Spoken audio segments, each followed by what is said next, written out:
had the honor and privilege of going to the Mavs game 4, Dallas Mavericks game 4 against the Phoenix Suns. And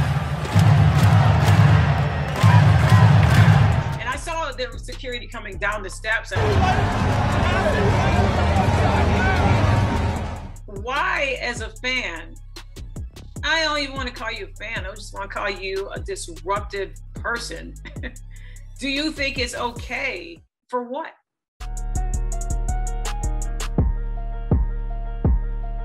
Yeah, TikTok, I'm just rolling on the block. Marisa took me, heard that. Podcast show about to start. Heard that. You should know if entertainment is your goal. You talking sports or travel, yo. This the hottest pod show. Heard that. She got the juice. Everything she says is truth. If you don't know, now you know. All you ever gotta say is heard that. Heard that. Heard that. Heard that. Heard that. Look, all you ever gotta say. What's up, Heard That Nation? Listening in the United States and around the world, it's Heard That with Marisa Tigney podcast, and I'm your girl, Marisa. And I am excited to be back in the chair, back behind the mic. I took a little vacation. I had to go home originally from Michigan, Lansing, and my beautiful sister. Shout out to my amazing sister, Naomi. She just had her second baby, my handsome, adorable nephew, Noah. Just perfection. Shout out to all the mothers out there, because we just recently had Mother's Day just passed, and shout out to every single mother. I have a large respect, a huge respect for all mothers. I was so blessed to be in the room the first time. I talked about it on my show and on my blog, when she had her daughter. And that was just, it was just an amazing in itself. And then, happened to be, and both of her kids, by the way, they were late. Like, they were late coming. So something about the womb, they would just like to stay in there. I don't know if it was some kind of party or whatever, but my nephew Noah was 2 weeks. So I flew in to be in the room with her, and he decided to stay a little bit later in the womb. And then my amazing sister-in-law, Chelsea, phoned in when my sister finally went into labor, delivered Noah. So a healthy baby boy. He's doing very well, over a month. So I went home and visit family, visit friends. It was an amazing time. And of course, all the sports things were happening while I was at home. The NBA playoffs are at full swing. I think the NFL draft was happening. When I went on several outlets and talked about that, and shout out to some of the people that reached out to me. I'm be doing some more talking about my Detroit Lions is coming up this fall, and Hard Knocks.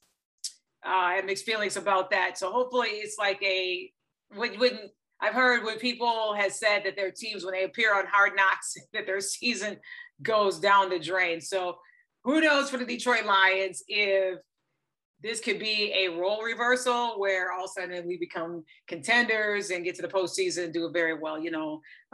That's my team. I rock with my team. And, we'll see what happens. We'll see what goes down with there. But listen, on Mother's Day was this past Sunday. And I wanted to jump on here and talk about, I had the most amazing day. It was a long day, but I had the honor and privilege of going to the Mavs game 4, Dallas Mavericks game 4 against the Phoenix Suns, and going to a postseason game, a playoff game where the team has an opportunity to do something great. Head coach Jason Kidd taking over the program and seeing what they have been doing with it. And when I tell you that here in Texas, especially those that are Mavs fans or Cowboys fans or Rangers fans, particularly Cowboys fans and Mavs fans, if they have a legitimate shot at getting through the postseason and, for the Cowboys, the Super Bowl, and for the Mavs and the NBA championship, literally the city will shut down. Like, the arena was packed.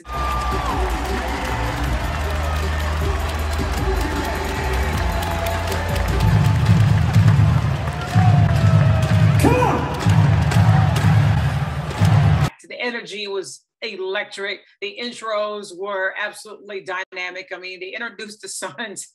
The PA announcer was hilarious. It just made it so monotone.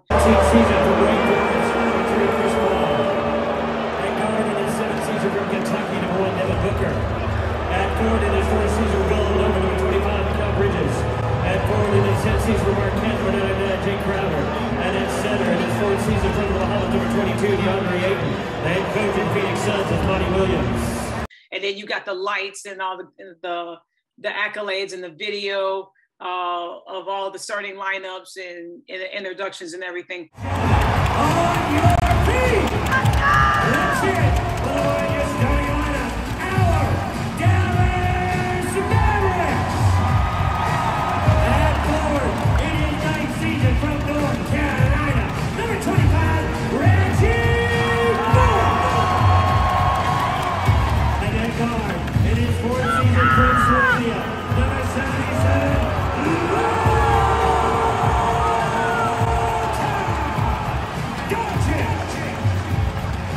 But it was so jam-packed in there, and you just felt the energy around every person that was there. Of course, majority of, if not almost all of the fans there are Mavs. So, you know, every seat had the Thunder Sticks, and they had the T-shirts. Everybody down. It was hashtag Dallas in, but it highlights the ALLIN, so it's all in, supporting Dallas Mavericks.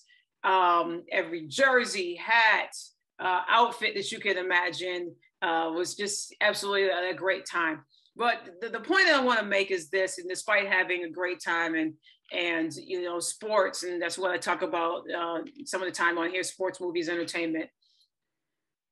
We as fans, and I've said this sometimes on my show, especially during a time where everything was shut down in 2020, right? We didn't have any sports. We had repeats. We had, you know, ESPN Classics. We had classic games on NFL Network and other sports outlets, if you have, if you will. And when sports started to come back, you know, the excitement and everything. I mean, me as a sports fan, I was thrilled about it because it was live sports all over again, and you know, and the restrictions of masks and, you know, COVID testing and all that stuff, to be back in the arenas and everything else.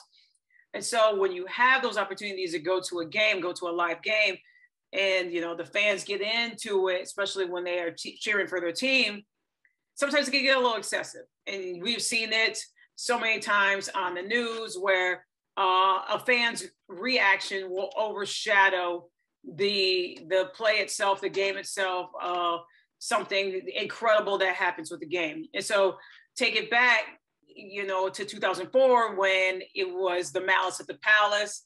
And, you know, like I said, I think a few shows ago, every time I introduce myself and everything else, and I say my favorite team is Detroit Pistons. Oh my gosh, 04, you all had the Malice at the Palace and Ron Artest and Billy Wall. I mean, just the whole 9 yards. And so we're getting to a time now where security at these games are getting more. There's more of a presence now with security. They are now somewhere, either, you know, if it's football games, you buy entrance doors, entrance exits, you know, near the field. Same thing with security at the basketball game that I was at, and they had a moment where up on the Jumbotron where they were showing, you know, fans, here's the rules: don't be rude, don't be unruly, don't act crazy. And they were highlighting and showing some of the securities of where they were at, and the Dallas police and its presence. And like I say, Mark Cuban, St. Marshall, and the Dallas Mavericks organization have done very well in making sure that there is a security presence there at the American Airlines Arena. And I had really good seats where I was at when I got the invite. And shout out to Cheryl Action Jackson for the invite. I appreciate her milking the girl up to enjoy this awesome game in which the Dallas Mavericks came out in the winning end, and had just a phenomenal time. And the energy, like I said, it was absolutely electric. Luka was being hacked all the time, but he persevered through. Jalen Brunson did what he needed to do.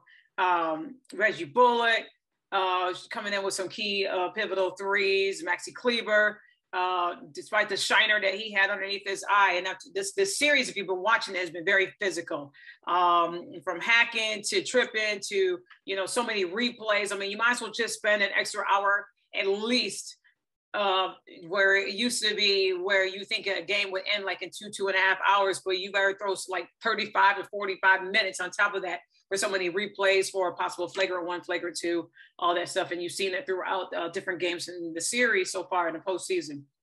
Now that rule has been implemented of replays. And so on the Suns end, I mean, Devin Booker was just going off. I mean, every three, every shot that he had, it just couldn't miss. Anytime anybody fouled him, you know, he was there at the free throw line. He was just clutch. I believe he had like 35, 36 points for the Phoenix Suns, led all scores on both sides of the ball on the Phoenix Suns and as well as the Dallas Mavericks. I believe, I'm trying to recall, I think Luka had like 25, 26 points. And I think Bertans was great off of the bench as well, hitting some clutch threes off the bench. But I say this, going back to the fans and going back to the energy and going back to the electric, sometimes the fans can be just unruly and take away from the moments. And there was an incident that happened. It was like kind of in a bird's eye view where I was sitting at the second half. The Mavs were at the end where I was sitting at, where their hoop was right there, where you could see like some amazing key plays, and I got some amazing photographs. Definitely that will share, you know, you're watching on YouTube, which subscribe, by the way, hit that subscription button so you can be in the know of all the new episodes that are coming up and events that I'll be traveling to. And there was an incident that was happening, and it's been talked about on all the media outlets, where we had, there was fans, Dallas Mavericks fans, that had been putting their hands in contact. Now, see, this is where the media sometimes, with the stories, they misconstrued stuff. He either said that Chris Paul's mother, Chris Paul had fouled out at the time. He had 5 points, fouled out, not one of his greatest games, everything else like that there.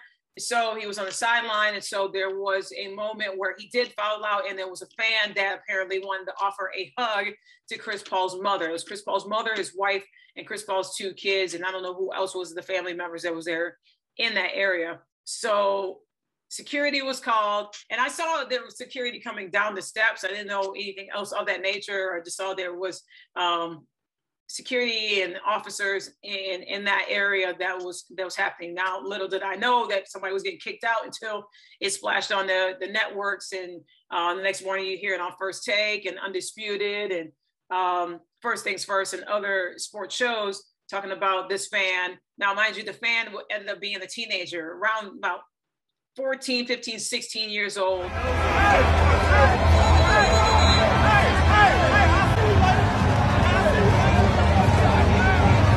Looked like that it was the mother, and then, you know, a young kid that was nearby. I'm assuming that was the kid brother. So it was said that he had offered Chris Paul's mother a hug of console, you know, consoling her, if you will, of, you know, her son following out, and to, you know, and then some disruptive stuff happened. You know, the fan trying to touch her, or did touch her. He was kicked out, and then recently. The rule came down that the family or whatever is suspended until 2023. So literally, depending on how far the Mavs go, they could wrap this series up in 7, could wrap it up in 6 if they win. They go back to the Phoenix Suns for Game 5 on Tuesday night. My thing is this: we're seeing more and more of these fans doing some outlandish stuff to take away from the moments that happen. And again, I said that this was a very physical game to begin with in this series, and it was projected to be so. You've seen on TV about fans using derogatory terms at Russell Westbrook, to where literally he walked over and just, you know, pointed at the fan. You never forget that, and made that face like, is this person talking to me and using this kind of language? I think they can get away with it. And we've seen this time and time over again with different fans. And then, you know, the whole LeBron James thing with the Fox host, I believe, was telling them that he needs to focus on sports and shut up and dribble. And that whole narrative. When is it going to be where the fans are going to be truly held accountable, and part two of that is how much more of a security presence do we need at these games? Yeah, fans running on the court. We saw, I think it was 2 or 3 times it happened at the Minnesota Timberwolves. And they had, I saw a video on TikTok where the security guard was watching this woman the whole entire time. And she sounded like she was getting ready to run on the court. And he heard something. So he's just watching her and watching her. And sure enough, she pops up and starts to run and didn't even get 2 steps in. And he immediately got her and tackled her onto the basketball court. But how is the fan getting that kind of easy access? And why, as a fan, I don't even want to call you a fan. I just want to call you a disruptive person. Do you think it's okay to spend all the kind of money that you did, especially if you got court seats? They're not cheap. I mean, go on Ticketmaster and other, ticket outlets and you can see. Why in the world would you want to go and spend all that kind of money just to go and just run on a court or run on a soccer field or run on a football field? For what? For why? Somebody help me figure that out. What are you proving? That you can be, you get your 10, 15 seconds of fame, not even 15 minutes, because the security is tougher. It's more present. They're going to get you. And then you're risking being banned. I don't understand it. You're taking away possibly the opportunity for a real fan that wants to be in that seat to enjoy that game. You're taking away that opportunity from them just to run on the court and run on the field for what? For why? What are you proving? That just, I can't wrap my head around that. And what else is it going to happen? What else is going to take for this foolishness to stop? When they cross the line to prove that, oh my gosh, look, hey mom, I made it. Now I'm on my way to jail. Now I got to pay this hefty fine. The ticket was cheaper. Now you got to pay this hefty fine. Yeah, so I don't understand. And I'm trying to understand how in the world does this keep happening? And that you got all these analysts that go on TV and people that, both sides of the coin. It's just dangerous. We're seeing that in entertainment. Everybody had talked about the whole Will Smith thing and, was slapping Chris Rock. I mean, both of them were celebrities, famous people, and that whole narrative that happened at the Oscars. And then you had a scary incident where Dave Chappelle is at the end of his set for Netflix, which Netflix had announced that they were not going to release that special, or they were going to cut that part out, I believe. But I think they just said it wasn't going to be all together. And he's at the end of the set, and some fan just tried to lunge at him. And security was quick. They was all on that immediately and escorted the gentleman out and charged him. But at the end, there was pictures of him, and he was handcuffed and onto ambulance bed. And I mean, they busted that guy up. Security and everybody that was involved was not playing. They was making sure that Dave Chappelle was not going to be touched, or any other person that was behind stage, or famous people, not famous people. That person was not going to go far anywhere. Stuff like that. There. When is that line that's crossed? When does it end? I mean, now it's dangerous for a person that is trying to do a show, people that pay their good money to see, someone as like Dave Chappelle do their stand-up comedy routine, as myself or anybody else that wants to go see a game, a football game, basketball game, soccer, baseball, whatever. And you got somebody that's just trying to take away from the fun, the joy of it, their entertainment, and take away the whole narrative for a moment to prove that you can easily bypass security and think that you're not going to get caught and run around like a lunatic all over the field, the court, or wherever. I scratch my head at that. I don't understand that. And what's disappointing even more is that for someone trying to protest or make a point by doing that. I mean, I've been pretty much a sports fan my whole entire life. I grew up with it. You mean Detroit Lions is my squad. All Detroit teams, they're my teams, you know, and you know, to have this great time that I had here in going to the Mavs game, the postseason game, and everything else, and the fans that I had around me and the people, they were so cool, they were so amazing.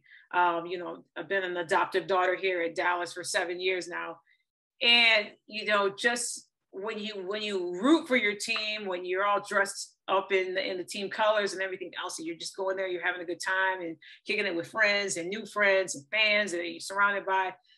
Nobody wants that kind of foolishness in their home arena, let alone from someone that is a fan of the home team and doing that kind of harassment. And side note, for all those people that were online, because I've read so many ridiculous comments. The comments were outrageous about Chris Paul and how, well, he's threatening a teenager. How in the world does he have any shame? Does he have it? He should be fined. He should be thrown out. He should be suspended for game 5. He should this, whatever. Put the shoe on your foot if you're a parent. Okay. And you have somebody else, you know, harassing your family, appropriately, you know, touching your family, your mother, your wife, your husband, your loved one.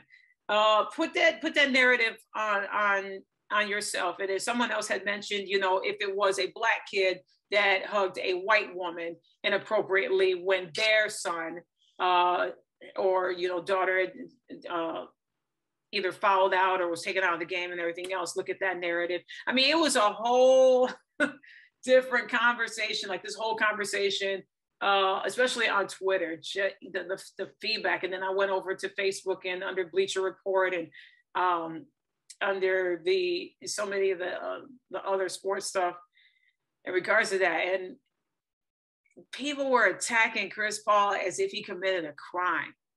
Like, Chris Paul's been in this league for many years.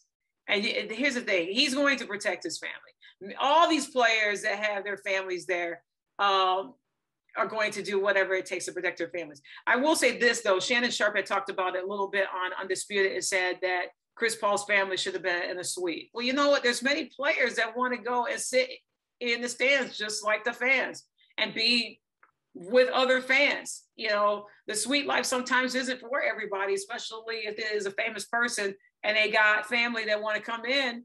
Many of them don't want to kick it in the suite. They want to kick it in the stands with other fans. You know, I mean, fans will like fan out and see, you know, oh my goodness, it's so-and-so that plays for such and such team that's just here chilling with us in the stands. Or, you know, Chris Paul's family, I don't think that, you know, they want to be in the suite. I mean, they were literally right behind the bench for the Phoenix Suns. So, but as fans, as a fan myself, we got to get better.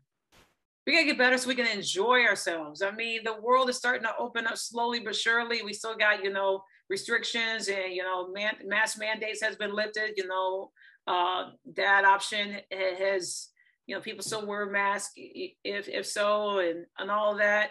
I just want to end it with this and say this. Listen, I am a concert goer. I love going to shows. I love going to games. I love going to live games. It's completely different when you have the opportunity to go and see a live game, especially if it's a postseason game, a national championship, an NBA final, Super Bowl. I mean, holla at your girl, because I don't care what team it would be. I will go to a Super Bowl unless it's the Green Bay Packers. But anyways, I will go to a Packers game. Don't come at me, Packers fans. But you get that opportunity to go to a game and it's an experience of a lifetime. You know, don't spoil it for yourself because you want to be foolish. And if you do, you know, consume alcoholic beverages, do it responsibly. You know, because the security presence, you're not going to get away with, you know, many years ago when, was it Hank Aaron hit that 782nd or 84th home run, or he was in the 700s club and he was running around the bases, and those fans like was running with him and came out on the field. You can't do those things anymore, folks. This is 2022. You cannot do those things anymore. Security is everywhere. The fines are heftier. You going before the court and saying it wasn't me. Everybody's cell phone is out. Social media is a buzz. Big Brother's always watching. Okay, that video with all of that circulating, what went down with the fan and Chris Paul's family, and then Chris Paul reacting to that young kid, and that young kid was looking like the victim. It's everywhere. It's everywhere. So don't act like a fool.